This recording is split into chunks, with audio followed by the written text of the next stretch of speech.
Chairman, my good friend Governor Rockefeller, His Eminence Cardinal Spellman, ladies and gentlemen. I need not pause to say how very delighted I am to be here this evening and to be a part of this auspicious occasion. Mankind through the ages has been in a ceaseless struggle to give dignity and meaning to human life. It is that quest which distinguishes man from the lower animals. If our nation had done nothing more in its whole history than to create just 2 documents, its contribution to civilization would be imperishable. The first of these documents is the Declaration of Independence, and the other is that which we are here to honor tonight, and the Emancipation Proclamation. All tyrants past, present, and future are powerless to bear the truths in these declarations, no matter how extensive their legions, how vast their power, and how malignant their evil. The Declaration of Independence proclaimed to a world organized politically and spiritually around the concept of the inequality of man, that the dignity of human personality was inherent in man as a living being. The Emancipation Proclamation was the offspring of the Declaration of Independence. It was a constructive use of the force of law to uproot a social order which sought to separate liberty from a segment of humanity. Our pride in our progress would be unqualified if the story ended here. But history reveals that America has been a schizophrenic personality where these 2 documents are concerned. On the one hand, she has proudly professed the basic principles inherent in both documents. On the other hand, she has sadly practiced the antithesis of these principles. If we look at our history with honesty and clarity, we will be forced to admit that our federal form of government has been, from the day of its birth, weakened in its integrity, confused and confounded in its direction by the unresolved race question. We seldom note or give adequate significance to the fact that Thomas Jefferson's text of the Declaration of Independence was revised by the Continental Congress to eliminate a justifiable attack on King George for encouraging slave trade. It was changed lest it offend the Southern representatives, just as today still legislation is discarded or emasculated lest it too give offense to Southern representatives. Jefferson knew that such compromises with principle struck at the heart of the nation's security and integrity. In 1820, 6 years before his death, he wrote these melancholy words: "But this momentous question, like a fire bell in the night, awakened and filled me with terror. I considered it at once as the nail of the Union. I regret that I am now to die in the belief that the useless sacrifice of themselves by the generation of 1776 to acquire self-government and happiness to their country is to be thrown away. And my only consolation is to be that I live not to weep over it. Our nation has experienced a ceaseless rebellion against the Declaration of Independence, the Constitution, the Emancipation Proclamation, and the Supreme Court by one region. In the Revolutionary War, powerful slave elements in the South fought with the British. The development of the nation to the West was complicated and hindered by the slave power.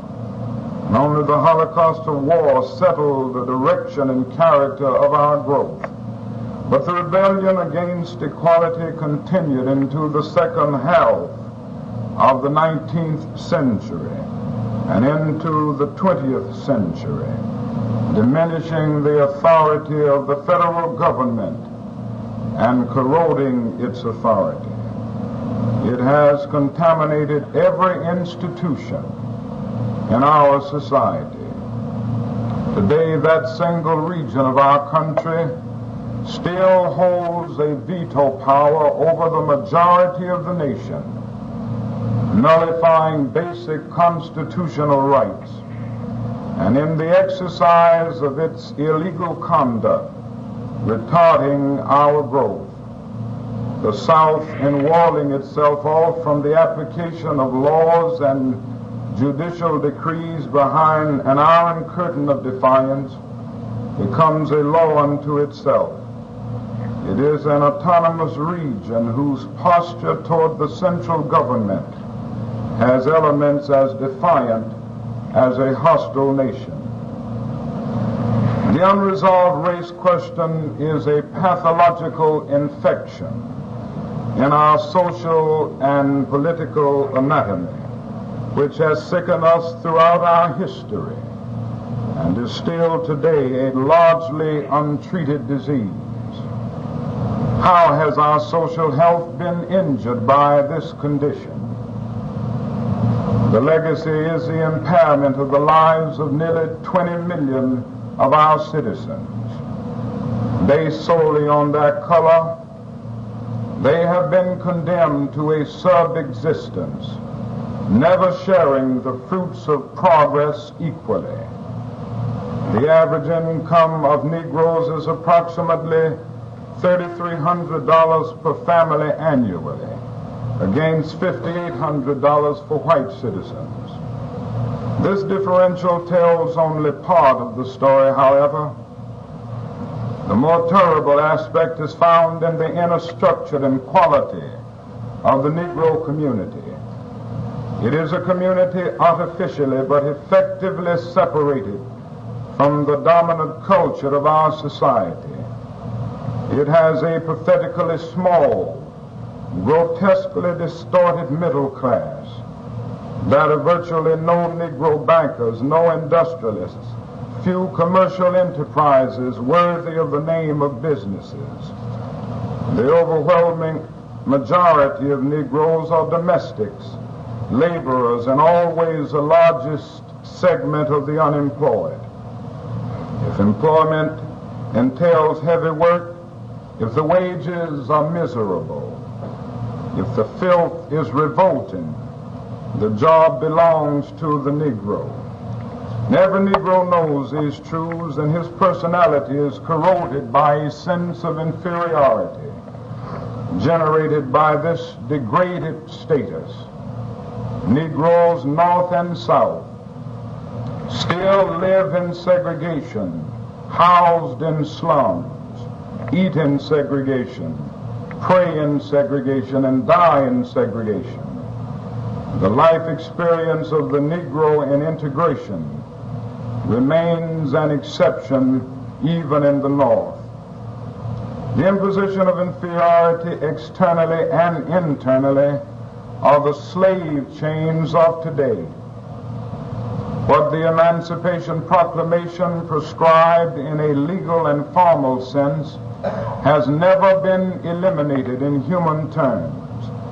by burning in the consciousness of white Americans a conviction that Negroes are by nature subnormal, much of the myth was absorbed by the Negro himself, stultifying his energy, his ambition, and his self-respect. The proclamation of inferiority has contended with the proclamation of emancipation, negating its liberating force. Inferiority has justified the low living standards of the Negro, sanctioned his separation from the majority culture, and enslaved him physically and psychologically. Inferiority as a fetter is more subtle and sophisticated than iron chains. It is invisible, and its victim helps to fashion his own bonds. Inequality before the law is so pervasive in the life of the Negro that its detailing is impossible. We boast that ours is a government of laws, but every Negro knows 1,000 examples in which law and government do not protect him.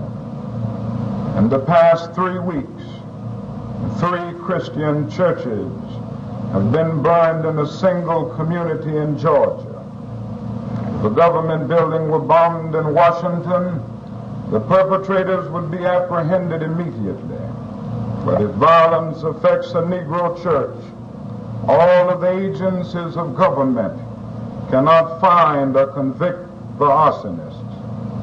This is the essential texture of freedom and equality for the Negro 100 years after the Emancipation Proclamation and 186 years after the Declaration of Independence.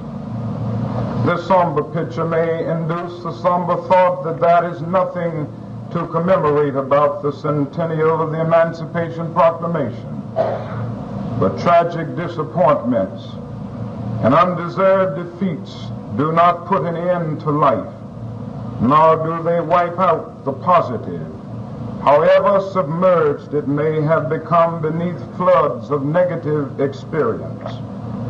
The Emancipation Proclamation had 4 enduring results. First, it gave force to the executive power to change conditions in the national interest on a broad and far-reaching scale. Second, it dealt a devastating blow to a system of slave holding and an economy built upon it, which had been muscular enough to engage in warfare on the federal government. Third, it enabled the Negro to play a significant role in his own liberation, with the ability to organize and to struggle, with less of the bestial retaliation his slave status had permitted to his masters. Fourth, it resurrected and restated the principle of equality upon which the founding of the nation rested.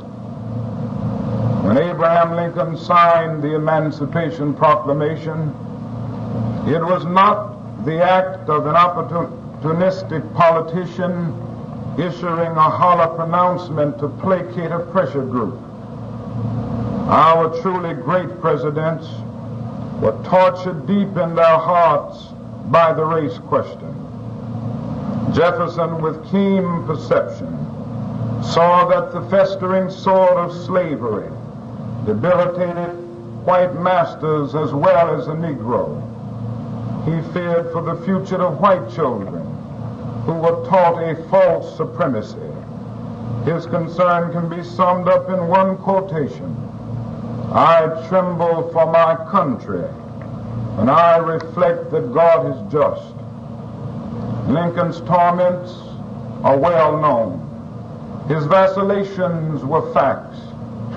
In the seething cauldron of 62 and 63, Lincoln was called the baboon president in the North and coward, assassin, and savage in the South.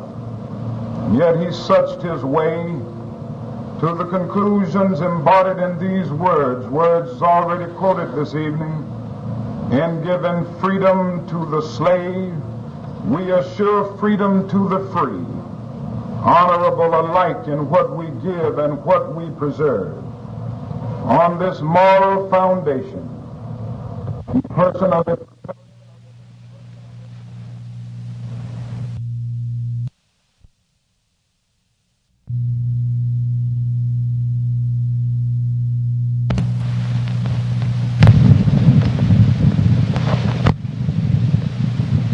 on which he immediately acted by deserting the plantations in the South and joining the Union armies in the North. Henry Longfellow, seeing a regiment of Negroes march through Beacon Street in Boston, wrote in his diary, "An imposing sight. There's something wild and strange about it, like a dream. At last the North consents to let the Negro fight for freedom. Beyond the war years, a grim and tortured struggle of Negroes to win their own freedom is an epic of battle against frightful odds. If we have failed to do enough, it was not the will for freedom that was weak, but the forces against us which were too strong." And we have spelled out a balance sheet of the Emancipation Proclamation, its contributions and its deficiencies, which our lack of zeal permitted to find expression. And that is but one way to commemorate the Emancipation Proclamation, and that is to make its declarations of freedom real, to reach back to the origins of our nation, when our message of equality electrified an unfree world and reaffirmed democracy by deeds as bold and daring as the issuance of the Emancipation Proclamation. We do not have as much time as the cautious and the patient try to give us. We are not only living in a time of cataclysmic change, we live in an era in which human rights is a central world issue.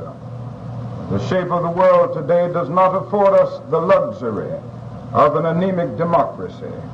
A totally new political phenomenon has arisen from the rubble and destruction of World War II. A neutralist sector has established itself between the two contending camps of the world. More than 1 billion people are in the neutralist arena, and it is growing everywhere, even in the Western Hemisphere, covering territory larger than our own national boundaries.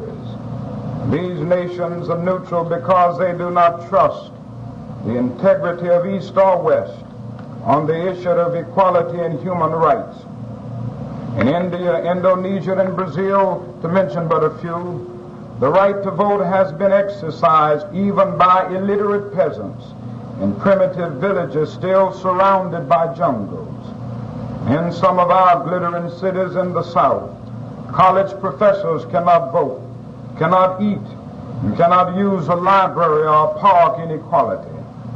In Africa, Negroes have formed states, govern themselves, and function in world tribunals with dignity and effectiveness. The simple fact is that the relative progress in undeveloped sectors of the world in human rights races at jet-like speed, while we strain in a horse and buggy for advancement. We are not moving in the world tempo of change.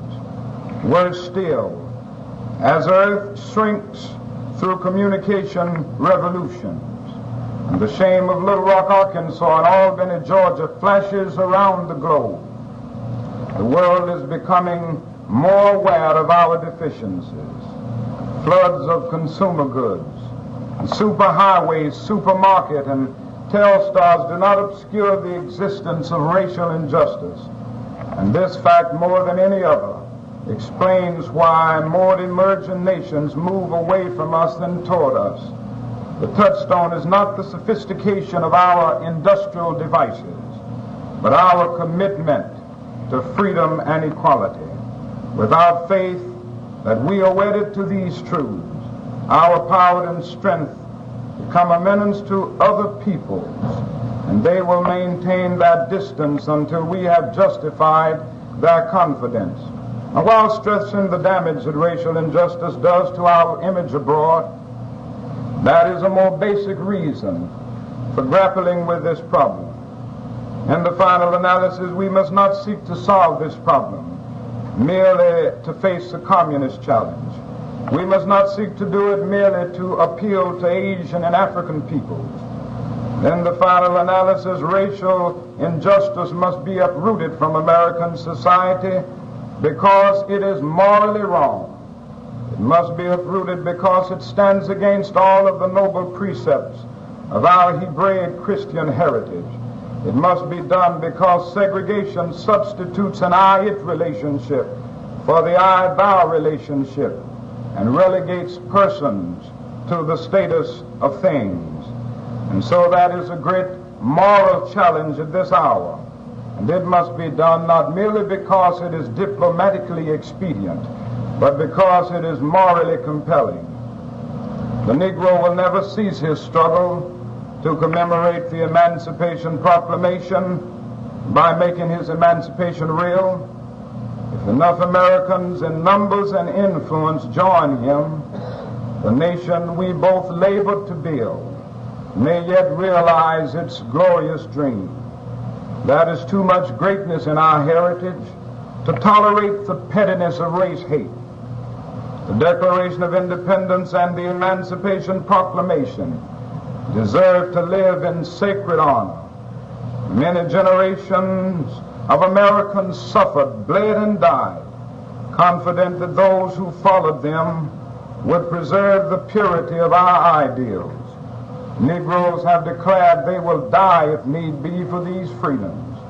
All Americans must enlist in a crusade, finally to make the race question an ugly relic of a dark past.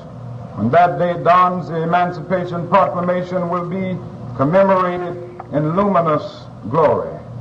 We are at one of history's awesome crossroads. Our technological creativity is almost boundless.